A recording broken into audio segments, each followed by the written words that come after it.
Christophe Lemonnier, Saint-Martin-de-Landelle, Sud-Manche. Donc j'exploite une exploitation de polyculture élevage, donc je produis du lait. Je produis 500 000 litres de lait sur 91 hectares. 91 hectares qui sont répartis à peu près pour la moitié en culture. Donc il y a 10 ans, je voulais simplifier un petit peu les travaux sur l'exploitation. Donc je cherchais un semoir qui puisse permettre de semer dans tous mes types de sols en fait, autant des sols argileux que sableux, même caillouteux. Et donc là, je voulais également maîtriser le coût d'utilisation de ces différents types de machines. Sur l'exploitation, donc on cultive du maïs pour 25%, on cultive de la luzerne pour 10%, on cultive de la févrole pour 12%, on cultive du blé pour 12% également, et on arrive à cultiver de l'orge également pour une dizaine de pourcents, et après nos couverts. On a porté notre choix sur le rapide afin de réaliser ces différents types de cultures dans des fenêtres météo qui sont assez raccourcies. Donc si c'est 2-3 jours de beau temps, en basse Normandie, c'est souvent notre point faible. Et donc on a été séduit par la polyvalence de cette machine-là qui peut s'adapter à toute taille de graines, et sa rapidité et sa profondeur de réalisation de semis, et sa régularité également. Ici nous sommes dans une prairie qui était ensemencée en fait après une culture d'orge. Donc l'orge avait été implantée en no-till en fait, donc sans l'utilisation des disques à l'avant du rapide en octobre 2013. Donc nous avons récolté 85 quintaux d'orge dans cette parcelle-là, et 2 jours après on réimplanté à l'aide du rapide une prairie, donc un mélange de graminées avec du trèfle dedans, et vous pouvez constater les vaches sont en train de pâturer.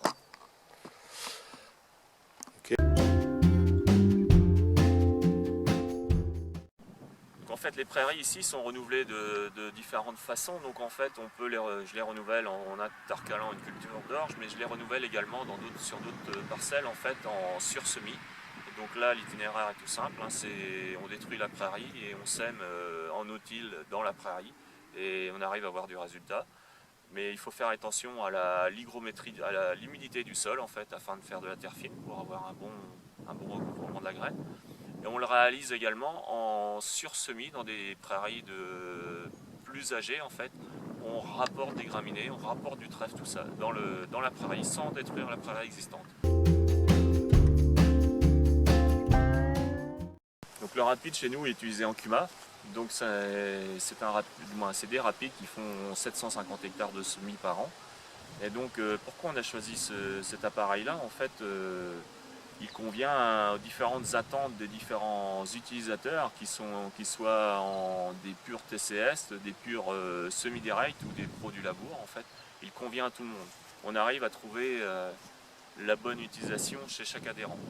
Et au jour d'aujourd'hui, donc c'est nos 750 hectares qui font foi, et en fait, il y a une herse de 4,50 m qui n'est pas utilisée.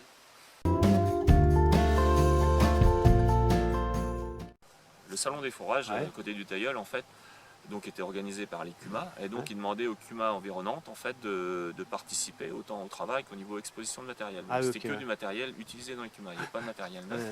Et donc nous on a emmené notre semoir parce que pour nous c'était un semoir qui avait de l'importance, mais il n'était pas invité entre guillemets. Ouais, je comprends. Et autant les partenaires, la marque Vader n'était pas invités non plus, et parce qu'ils n'étaient pas partenaires à l'époque, et donc ça a attiré des interrogations quand même.